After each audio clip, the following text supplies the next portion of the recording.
પાલનપુર પાલિકાના town hall ખાતે સદસ્યતા અભિયાન અંતર્ગત બનાસકાંઠા જિલ્લા ભાજપ દ્વારા જિલ્લામાં સદસ્યતા અભિયાનનો જિલ્લા અધ્યક્ષ કીર્તિસિંહ વાઘેલાના અધ્યક્ષ સ્થાને આજથી પ્રારંભ કરવામાં આવ્યો હતો।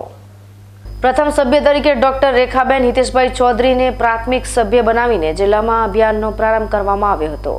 આગામી સપ્ટેમ્બર અને ઓક્ટોબર એમ 2 મહિના સુધી સદસ્યતા અભિયાન ચલાવવામાં આવશે। જિલ્લા ભાજપ પ્રમુખ કીર્તિસિંહ વાઘેલાએ જણાવ્યું હતું કે પ્રથમ તબક્કામાં અભિયાન 15 સપ્ટેમ્બર સુધી સૌ આગેવાન સાંસદ ધારાસભ્યો મંડળના જિલ્લાના પ્રદેશના અધિકારીઓ પોતપોતાના બૂથની અંદર આ સદસ્યતા અભિયાનનું કામ કરી અનેક લોકોને જોડશે। સમગ્ર જિલ્લાની અંદર 2558 જેટલા બૂથો છે।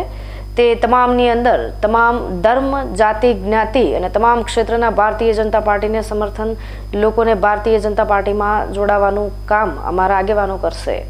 જિલ્લાની તમામ વિધાનસભામાં 1.25 લાખ સદસ્યોને જોડાવાનો લક્ષ્યાંક છે, જ્યારે જિલ્લામાં કુલ 11.25 લાખ લોકોને જોડાવાનો લક્ષ્યાંક છે। અભિયાનના શુભારંભ કાર્યક્રમમાં પ્રદેશ ઉપાધ્યક્ષ કૌશલ્ય કુંવરબા પરમાર, ગોરધનભાઈ ઝડફિયા સહિત જિલ્લા ભાજપના આગેવાનો અને કાર્યકર્તાઓ મોટી સંખ્યામાં ઉપસ્થિત રહ્યા હતા।